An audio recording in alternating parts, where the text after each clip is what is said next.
Welcome back, everybody, to what you probably thought was going to be the map of Shiloh coming up. So I was looking at the Shiloh makeup after our previous battles and what we were going to have going into Shiloh, and recognizing how the enemy was going to play that with his melee attacks, and realized that if it was the standard gameplay, I could definitely win because I played legendary mode, outnumbered by several thousand men, and won that battle, or at least fought it to a draw. I think I did win it.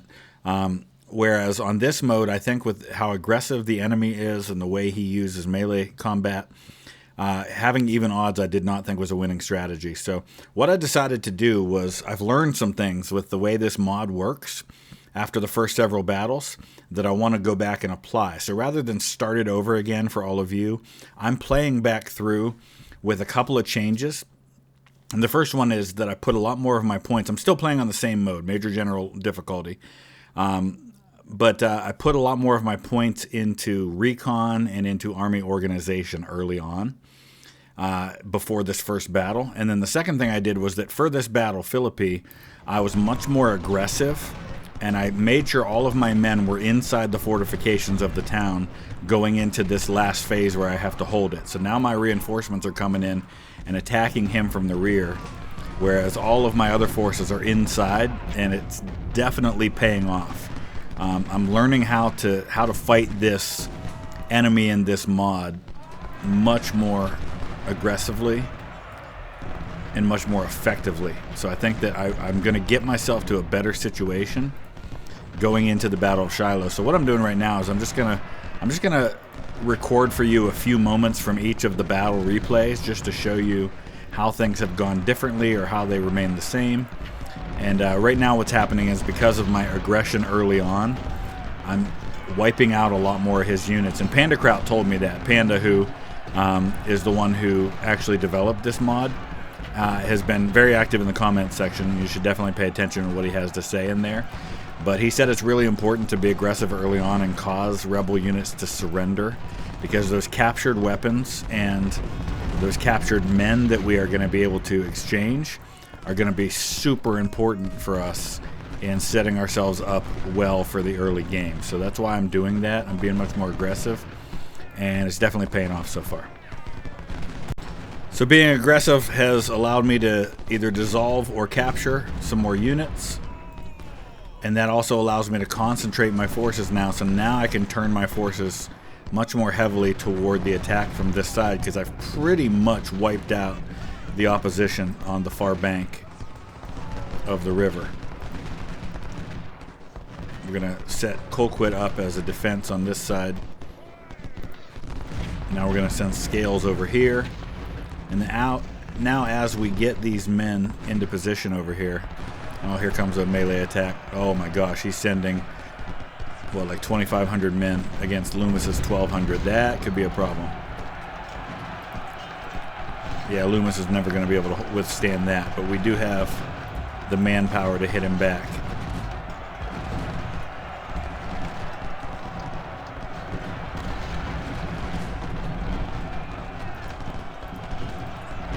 Come on, Zook, get in there. Walton, get in there. Oh, he's getting really aggressive now.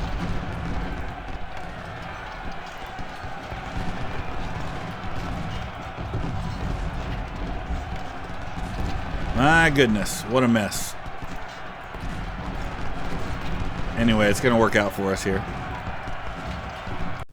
Okay, so I'm just looking at a comparison now from last time. Obviously, the exact same numbers on each side as far as strength goes. But last time when I played this, and I was less aggressive, I lost 3,165 infantry, 10 guns, 254 men. This time I lost about 600 fewer men, 4 fewer guns, and I inflicted 600 more casualties, with fewer missing, but overall more casualties. So in the end, it worked out for me. So that's a good start. Okay, so comparing my camp at this point, last time to this time. Last time I had colonels in command of both divisions. Now I've gone ahead and spent the points to get John Gibbon, a brigadier general. The other thing is I have a 2-star unit now in Walton, whereas he had 1,000 men and 1 star last time. Scales is 1,300 men and 1 star versus 2,000.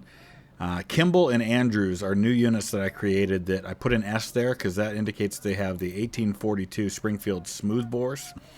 But those are much better with melee combat. So I'm going to park them out front to absorb any melee attacks that come my way. And so overall, I've got the same number of guns in 20, but 7,500 men instead of 8,000, but better experience units and slightly smaller in some cases. So because they're smaller, I may also be dealing with smaller opponents because of the scaling that takes place. So we'll see how we compare. It's basically exactly the same on this one. I have 700 fewer men than I did last time. He has 1,000 fewer men. So it's roughly the same. So let's go ahead and dive into this one, and we'll see if we can basically pull off the same strategy as last time. So the second time around has caused this battle to go very differently with my more aggressive strategy.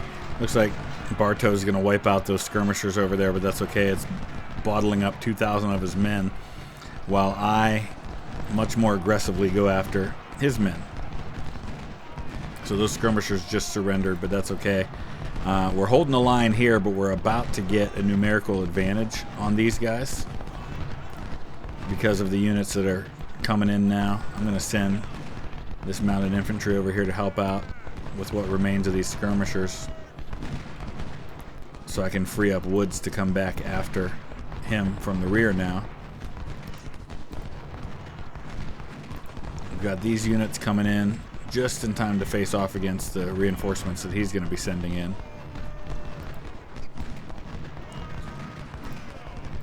Get our artillery up there and into position. And then in just a minute here, we just lost a brigade commander wounded.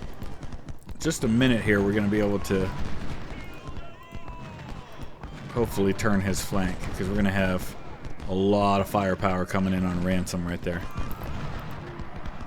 In the meantime, he's going to launch a melee attack on this supply depot that's being held by just a single brigade, but melee attacks are a lot harder on fortified positions like that, so I think they're going to be okay. But I've got Woods there as a support. Now we start closing the trap on Ransom, and once we roll up his flank, then we can turn on the other two.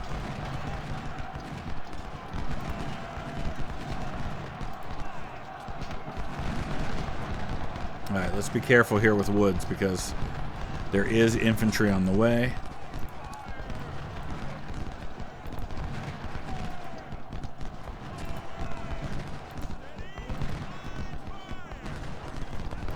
Alright, beautiful. This is working out really, really well right now. So you can see the situation as we wrap up this game. I have just done a number on his army. I'm really curious to see how these numbers are going to compare.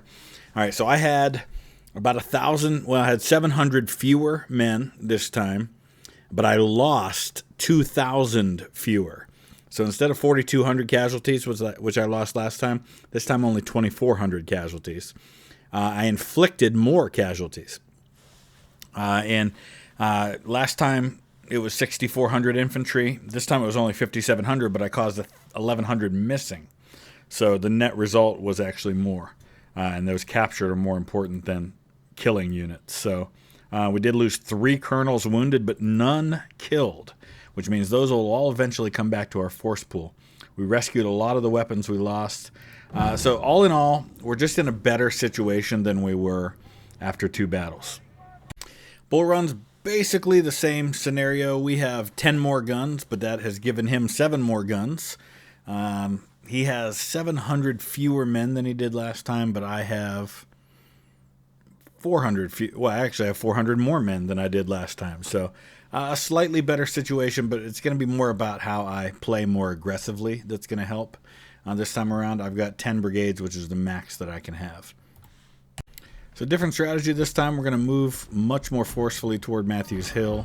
We're also going to be aggressive over here. I'm abandoning even bothering with that bridge. We're going to try to hit him quickly over here. I've got 4 brigades of infantry. I'm going to cover my artillery with the scouts. And then we're going to try to use my artillery to soften him up a little bit before we launch our own attack.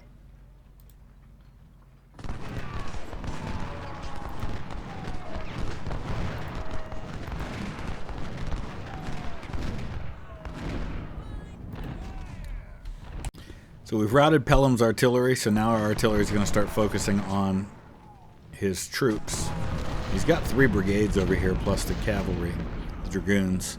We're just going to sit tight for now. I do want to start moving these guns across the water just because I feel like they'll be safer on this side of the water in case he sneaks up on me here. We're in phase 2 of this now, where we're going to march on Henry Hill. Continue to just have this awful problem of my artillery lagging super far behind the rest of the forces. But I don't want to advance here as long as I can keep hitting them with my artillery. But my artillery is going to run out of ammo eventually. So he decided to be the aggressive one. He's doing a melee charge into me, which is perfect.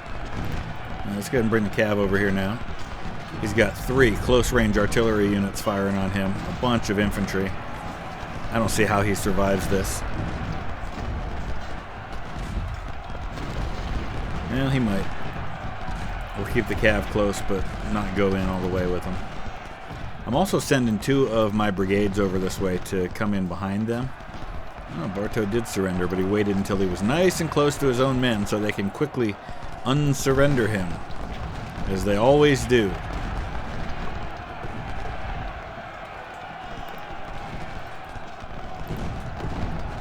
Now I'm going to send my cav in there to hit these guys. Yep, see, he unsurrendered them. They never break to my rear when they surrender. They always break back closer to his own lines.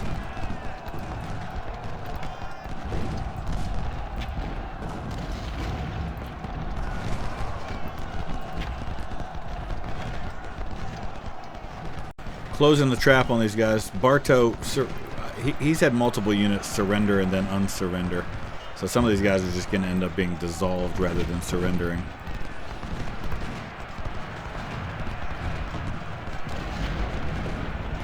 Which we've already done here. And now he's going to fire some artillery into our flank, so we've got to be careful here. Oh, Bartow surrendered again. Let's rout him and get him out of here, please. That way, preferably. Yeah, I got to worry about Kimball getting nailed. He charged across here with a couple of units. I am desperately trying to get my artillery into position where they can actually do something. So we're taking out a couple of his batteries now. I've got several units that are marching north having surrendered. I'm going to start bringing my batteries across now. This battery is going to be taken out. We're stretching him out away from Henry Hill, which is actually going to be very helpful for me in isolating and destroying some of his units rather than letting them concentrate. And now I'm finally getting my artillery in a position where they can actually be useful for me. So I think all in all, we're doing exactly what we need to this time around to actually win this battle instead of it being a draw. I've pretty much annihilated the First Army. Of course, we're going to have the big counterattack that's going to be coming in an hour and a half. But by that point, at least his other army should be wiped off the map, either dissolved or captured. I think only units he's got left are the ones right here, so completely different outcome than last time. Just in terms of how aggressive I've been and how that's resulted in a total change. Looks like the 33rd Virginia surrendered and then immediately unsurrendered. So the good news here is that we're going to have a chance to let our units rest a little bit before the counterattack comes.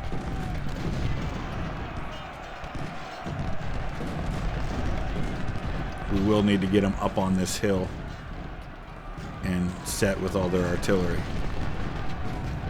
Okay, we've secured Henry Hill, but it took a lot of casualties to drive. He had one stinking unit. It was this 4th South Carolina that I charged with about 6,000 men. He had 800 men, and he won in that fight. He threw off 6,000 men holding that position. It was just ridiculous.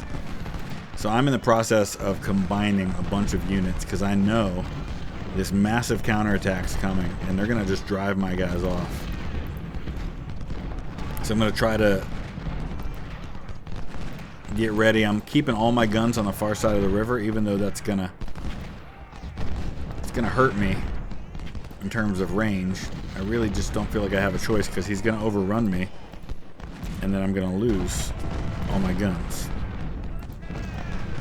So I decided to go ahead and bring in the artillery that was up here, just because he's starting to come up this little peninsula right here, and I felt like they were just more exposed than they needed to be. I'm going to pull 2nd New York back. I'm going to watch these guys over here that they don't start rolling up my artillery. But I know the melee attack is going to come at some point. It's just a question of where and when.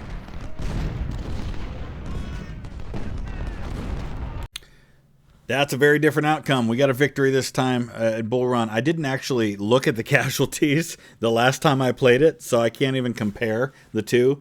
But obviously these are pretty high casualties, but I managed to inflict a net positive of 2,000 on the missing. So that's some good recruits that I'll be able to get back. And of course I was outnumbered pretty heavily. Still lost a decent amount of men, but a lot of those men that I lost, I think I lost about a quarter of my 31% of my actual force. So overall, pretty dang good. His 4th South Carolina, you see how many kills he had? That's the unit that I said I lost a ton of men charging his fortified position. It was the only unit that was holding Henry Hill, and he inflicted 1,500 kills before I forced him to surrender. So that's where a lot of my casualties came from. But look at this. This is huge. Not a single officer killed. William Brewster was wounded, but a ton of promotion. So that's a net positive as well. So we are in a much, much better situation going into the Shiloh campaign than we were last time. If for no other reason than the reputation and financial bonuses, but also just the situation with my men. Walton's down to just 355 men, so that 2 stars probably not going to last unless we pour a ton of veteran troops into that unit. And even then, you see, even with veterans, he loses a ton of experience. So just not a lot I can do about that. We'll go up to about 800 men, and then I think we'll just try to put him in a reserve position for these next battles. So here's a significant change. Last time at this point, looking at the intelligence service, his forces were 47 to 52,000. This time it's 34 to 39,000. His training was 47 to 52%. This time it's 31 to 36%. And armory was actually slightly better at 14 to 19%. Now it's 12 to 17.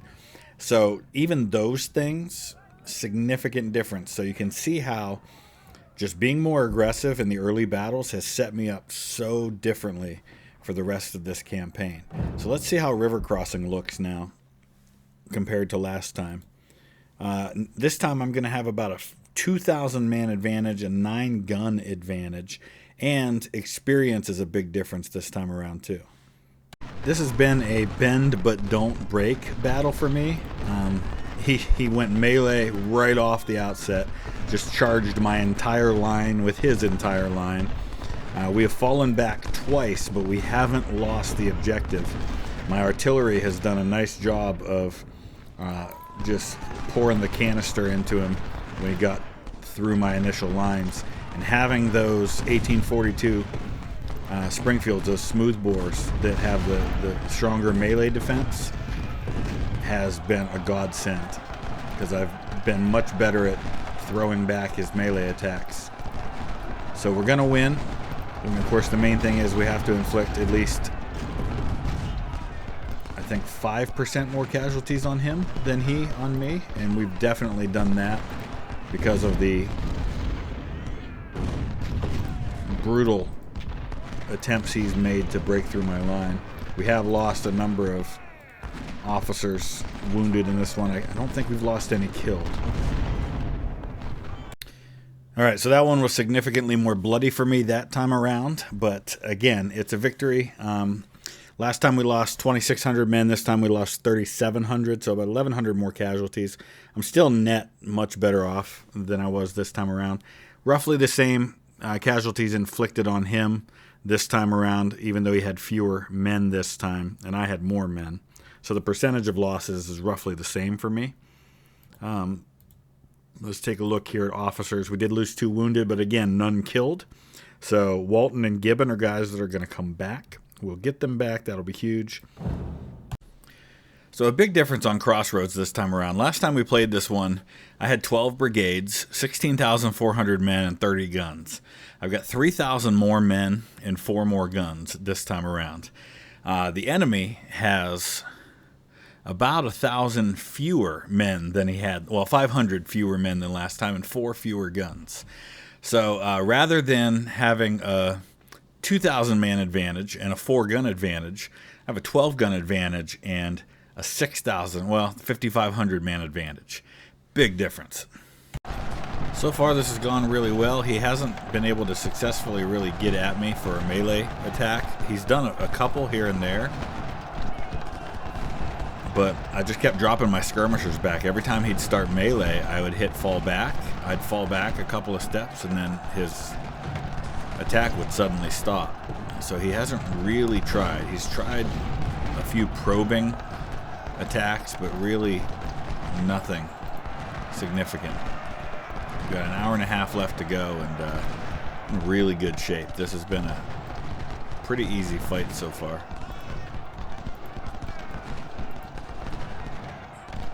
Just watching each flank. There's not a lot going on in the middle at the moment.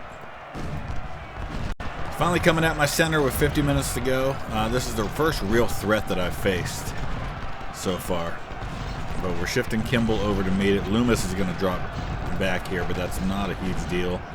I've caused one of his brigades to surrender. Another one has already dissolved. And Kimball's going to get in there just in the nick of time. He's got a smoothbore unit, so they're going to do well in melee combat. Also had one of my skirmisher units in there, but I want to pull them back now. And then I've got plenty of artillery.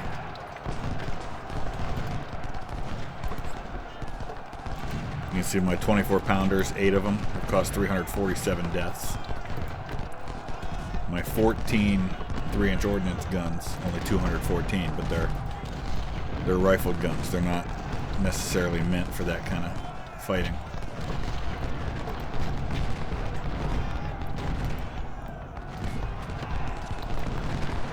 Alright, I need Andrews to turn this other way.